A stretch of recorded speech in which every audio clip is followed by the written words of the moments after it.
धरती है इंसानों की, कुछ और नहीं इंसान है हम, एक दिल के दो अरमान है हम। आखिर हमने क्या देख लिया, क्या बात है क्यों हैरान है हम, क्या बात है क्यों हैरान है हम। ये धरती है इन इंसानों की, कुछ और या बाबा के संतान है हम, संतान। क्या डराते हो, क्या इतना ज्ञान देते हो संतों को? ये मत पहनना, ऐसे मत चलना, ये मत बोलना। सिनेमा हॉल में अगर आपको कोई देख लिया तो क्या बोलेगा? मैं भारतवर्ष का ऐसा संत हूं जो अपने बच्चों को लेकर के हर राज्य के राजधानियों में सिनेमा हॉल बुक करके राम सेतु जैसे पिक्चर देखने जाता हूं, एक साथ अपने बच्चों को लेके जाता हूं। क्या तकलीफ है तुम्हें? राणा प्रताप, छत्रपति शिवाजी, रामायण, महाभारत, भक्त प्रहलाद, भक्त ध्रुव, देश प्रेम की फिल्में अपने बच्चों के साथ देखने जाता हूं। कोई चिंता है तुम्हें? कोई तकलीफ है तुम्हें? तुम क्या चाहते? हिमालय की चोटियों पे खड़ा होकर के बर्फ में अपने शरीर को गला देना ही संतत्व है? अगर ऐसा ही था तो फिर बुद्ध को पूछो, जो बुद्ध अपने शरीर को गला करके फिर गांवों में राजा बिंबिसार के पास शहरों में वापस आए और आम्रपाली के द्वार पे जाकर के करोड़ों के इत्र से अपने पांव को धुलवाए। क्यों नहीं पूछते उन बुद्ध से प्रश्न तुम? क्योंकि नॉलेज नहीं है तुम्हारे पास। तुमने ऐसे ही शीशे की गुड़िया बना दी है संतों को, जैसे अपनी बेटियों को शीशे की गुड़िया बना दिया है तुमने। वो भी वीरांगना है, भारत की बेटियां हैं। बुंदेले हर बोलो की सुनी हमने कहानी थी, खूब लड़ी मर्दानी वो तो झांसी वाली रानी थी। शीशे की बना दोगे, कांच की बेटियां बना दोगे भारत में? कांच के घरों में संत को बंद कर दोगे और पत्थर लेकर के विधर्मी डराएंगे?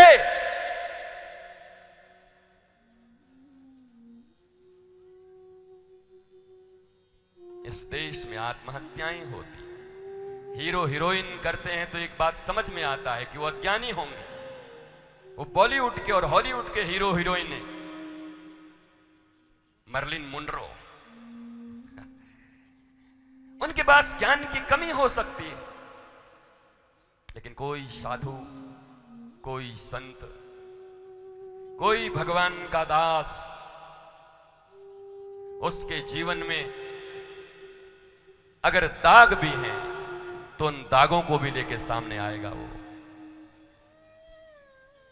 और इसी संतत्व की जरूरत है। तुम जैसे सो कॉल दिन भर में 20 बार अंडे खाने वाले, शराब पीने वाले लोग, सड़क पर जाते बहु बेटियों को अपनी कामना और वासना की निगाह से देखने वाले लोग, तुम ये डिसाइड करोगे कि संत को क्या करना चाहिए? तुम निर्णय लोगे।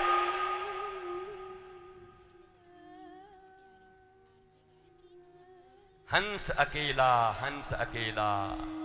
गुरु की करनी गुरु समझेगा, चेला की करनी चेला। हंस अकेला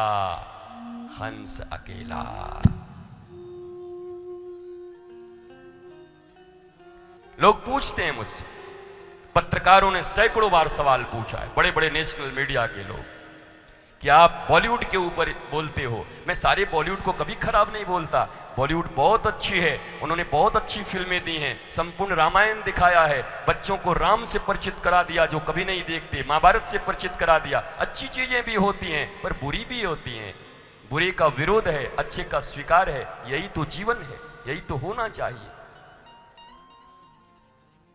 पूछते हैं तो आपके भी एक साधु नाम लेते हैं गिरि जी महाराज का, उनके बारे में आपका क्या कहना है कि अगर उनको उनके शिष्य ने मारा तो गुरु शिष्य परंपरा कलंकित हुई कि नहीं, और अगर उन्होंने आत्महत्या की तो क्या कोई संत आत्महत्या कर सकता है? यह प्रश्न सैकड़ों बार पूछा गया है मुझसे। मैं भी इसी बात को कहता हूं कि इस दुनिया में गुरु शिष्य की परंपरा कोई पहली बार थोड़ी ऐसी की कलंकित हो रही है, अनादिकाल से हो रही है, कोई आज से हो रहा है। रामायण पढ़ लो, सतयुग में चले जाओ, कई बार लोभी ढोंगी कुकर्मी शिष्य बनकर के अपने गुरु का शोषण करने जाते। पर मेरा ऐसा मानना है कि प्रत्येक संत को और भारतीय सनातन परंपरा के मनीषी को विश्वामित्र की तरह होना चाहिए। जीवन में कोई कलंक और दाग भी लग जाए तो फिर बाहर निकलना चाहिए। एक बार कोई मेनका आ जाए और दूसरी बार कोई रंभा आए तो फिर रंभा को पत्थर बना करके, अर्थात अपनी निष्णात विद्वता के बल पर दुनिया ही नहीं, दुनिया बनाने वाले श्री राम को भी ज्ञान देने के लिए आ जाए, वो विश्वामित्र हैं। हमारी सनातन परंपरा ये है, पर डराया जा रहा है, मिटाया जा रहा है। कोई आ रहा है कह रहा तो बता दीजिएगा, महाराज जी को हम बता दे रहे हैं। क्या बता दोगे? क्या कर दोगे? क्या कर लोगे? 60-70 साल की जिंदगी सबकी है, और मैं सिर्फ इतना जानता हूं कि इस दुनिया में तुम्हें 2 जगह अच्छे रहने हैं, एक परमात्मा की निगाह में और एक अपनी निगाह में। सारी दुनिया कुछ कहती रहे, कोई फर्क नहीं पड़ता। तुम्हारा अपना निगाह शुद्ध हो और उस बुद्ध की निगाह में तुम शुद्ध हो, क्या फर्क पड़ता है? कुछ तो लोग कहेंगे। इसलिए डरपोक कभी संत नहीं हो सकता, डरपोक कभी धर्म की प्रचार प्रसार को इस दुनिया में नहीं फैला सकता।